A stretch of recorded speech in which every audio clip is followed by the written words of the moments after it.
Sobre a denúncia feita pelo Felca a essa situação que hoje colocou todo o nosso Brasil e o mundo também, porque as notícias correm, né? Aqui na Europa também já chegou isso, sobre esse comportamento que existe nas redes sociais, aonde o exibicionismo faz parte pela busca de likes, né, pelas coisas extremas e bizarras que a gente hoje é obrigado a conviver nas redes sociais. Eu também acredito que com o tempo haverá um filtro, e esse filtro vai ser realmente as pessoas que estão querendo conteúdo, que estão querendo informações, e não que estão vivendo de coisas espetaculares, provocadas e treinadas e preparadas para conseguir engajamento, conseguir likes, conseguir curtidas. O tema abordado é um tema extremamente sério. Ele é um tema que ele reflete a situação que os jovens brasileiros e crianças estão vivendo de superexposição de imagem e sexualização nas redes sociais.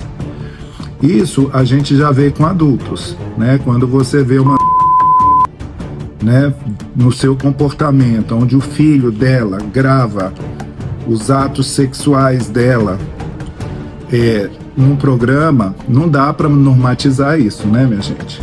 Onde você vê uma que caiu pesada no passado em cima da hoje senadora, na época que ela fez aquela denúncia grave sobre pedofilia no Marajó, e que isso é verdadeiro, né? E ela tinha feito filme com um menor de idade no passado dela, a própria aonde ela tentou tirar e fez de tudo para tirar isso das redes, porque isso está dentro dessa sua biografia. A gente fica com os olhos abertos, no mínimo. Eu quero contar para vocês uma história do passado. Eu, quando tinha 8 anos de idade, 10 anos de idade, a minha família foi morar em Belém do Pará. E era muito comum naquela época que vinham essas pessoas que moravam em ilhas e gente de extrema pobreza vinha trazer seus filhos às casas, aonde tinha umas casas, não eram casas de rico não, pessoas de classe média, normal, né, e ricos também, mas traziam seus filhos, crianças, para fazer serviços gerais naquela casa e morar junto com essas famílias em troca de roupa e um prato de comida. Então era muito normal você ver numa casa, entendeu? Onde tinha uma família de 4, 5, 6 pessoas, ter 2, 3 empregados, pessoas que estavam ali. E muitas coisas aconteciam nesses bastidores, porque assim como esses filhos eram entregues nessas casas de família, muitas pessoas foram entregues à adoção, muitas crianças foram entregues à prostituição. E eu fico imaginando, né, desde que o mundo é mundo, essa coisa bizarra que as pessoas têm de sentir atração sobre crianças, sobre pessoas vulneráveis em geral. Isso daí é uma coisa que eu nunca aceitei na minha vida, não concordo. Para mim, realmente, uma pessoa que chega nesse nível de covardia é uma pessoa que realmente não é tratada como doente. Para mim é um perverso, é um criminoso e é uma pessoa que teria que ter um rigor da lei violentíssimo, uma pena perpétua, no mínimo. Castração química, no mínimo. Entendeu? Em alguns casos, pena de morte, como é instituído nos Estados Unidos. É uma pena que no Brasil não se pode tocar nesse tipo de assunto, porque sabemos que tem tanto bandido no Brasil que os próprios bandidos hoje estão inseridos dentro de todo o mecanismo que existe dentro das cortes, dentro do executivo, dentro do legislativo, dentro do funcionalismo público. Então a máquina é muito pesada. Essa máquina ela é super difícil e quem sabe uma futura geração poderia mudar isso através de hoje termos essa rede social, essa facilidade de poder falar e registrar e colocar para o mundo ouvir. O que acontece é que o avanço tecnológico está tapando o que estava sempre guardado, escondido, aonde as pessoas acusavam, mas não tinham provas. E as coisas aconteciam de uma forma extremamente pesada, como sempre aconteceu. A diferença hoje é que a internet traz publicidade. E é por esse motivo, exclusivamente por esse motivo, que as ditaduras e os governos que são contra a independência, que é a favor da manipulação das massas, são contra as redes sociais. Porque a gente acha o problema, é aquela história, mata a cobra e mostra o pau. Essa é a verdade.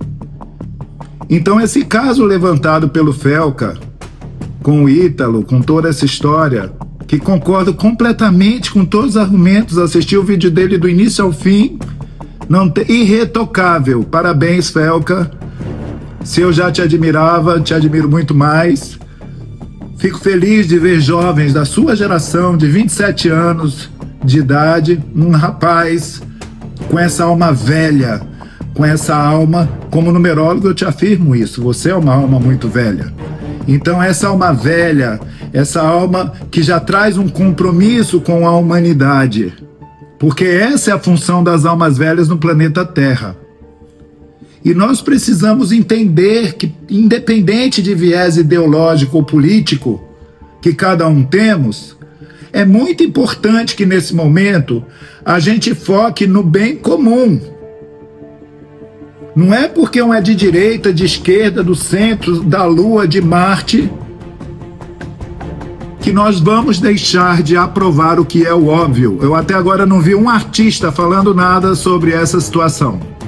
Eu gostaria de ver e quero ver, porque é necessário que a gente se exponha, que a gente dê a nossa opinião para que as coisas possam acontecer e despertar o coletivo humano. Então, se você que está me escutando ainda não teve a oportunidade de ver na íntegra esse vídeo no YouTube do Felca, por favor, procure. São 45 minutos incríveis, incríveis, didáticos, lógicos, pontuais. Foi um trabalho buscado, estudado, pontuado, bem assessorado, muito bem assessorado. E Felca, naquela linguagem humana, tranquila, objetiva que ele tem, nos traz a compreensão ainda maior das coisas que nós, da minha geração e os muito mais velhos, sempre soubemos que existia. Eu, na minha vida, já atendi muitas pessoas que foram abusadas sexualmente na infância. Muitas. Inclusive, numerologicamente, nós temos como, muitas vezes, detectar no mapa numerológico da pessoa, e quando eu tocava no assunto, aquela pessoa desabrochava e ela tinha um caroço na garganta dela que ela não podia falar. Foram meninos que foram estuprados por todos os seus irmãos, sabe, dentro de uma cultura, de um local. Foram filhas estupradas pelos tios. E coisas horríveis assim, sempre. O predador muito perto, o professor de karatê, o professor de não sei de quê. Então, não creiam na inocência das pessoas. Se eu sou, de repente, uma pessoa que tem um viés de pedofilia, eu vou frequentar ambientes infantis o dia inteiro. Eu vou ficar andando em parque. Eu vou buscar ter uma profissão onde eu tenho contato direto com as crianças. Então nós temos que ter um desconfiômetro muito grande com todas as pessoas que tratam também as crianças. Não é deixá-las, elas precisam de um médico, elas precisam de um professor, elas precisam de um orientador, mas elas precisam de pai e mãe presentes. E não pais e mães que estão vendendo suas criaturas para se monetizar, para ganhar dinheiro. E o Brasil, sim, é o país que hoje mais produz material de pedofilia, de coisas horríveis feitas com as crianças para serem vendidas pro mundo. É uma máfia gigantesca, porque há consumo desse tipo de coisa. Então aquilo que parece muito bonitinho, muito engraçado, muito fantastiquinho, sabe? Existem crianças que eu sigo no Instagram, como aquele médico mirim, que eu adoro aquele garoto. Conteúdo, aquele menino é um gênio, é um superdotado, é uma alma velhíssima que está ali, né? Então eu gosto de ver, por exemplo, shows de talentos, de música, de jovens, porque eu acredito no futuro da humanidade. Mas esse pervertimento que está sendo colocado, inserido e colocado como normalidade, eu não aceito uma coisa dessa. E acredito que nós, como consumidores, não temos que consumir isso e temos que bater de frente, colocar justiça nessa história. Então, essa é a minha mensagem. A minha mensagem é, por favor, alertem-se, a coisa não é fácil. Urge no mundo, urge nesse momento em que a gente se una, independente de sexualidade, independente de idade, independente de viés político, mas que a gente se una ao bem comum, porque hoje esse tema e outros que seremos e vamos tratar, tem que ser tratado de que lado da vida você está. Se você está do lado do bem ou se você está do lado do mal. É simples assim. Eu faço parte da turma do bem, eu faço parte da turma que resiste, que vai brigar e que quer a justiça. Você tem que decidir de que lado você se encontra, porque em cima do muro dessa situação não dá para ficar. Então, senhores influencers, com seus milhões, trilhões de seguidores, abram a boca, deem sua opinião, digam o que vocês acham sobre isso. Vão lá, assistam o vídeo e vamos fazer uma campanha nacional e, se possível, global contra essas atrocidades. Nós temos que lutar contra isso veementemente se queremos ter uma geração futura positiva, altruísta, bondosa e com direcionamento para aquilo que esse mundo precisa, esse mundo caótico que nós vivemos precisa de gente de melhor qualidade para o futuro. E não dá para ficar esperando só Deus. Nós temos que fazer a nossa parte.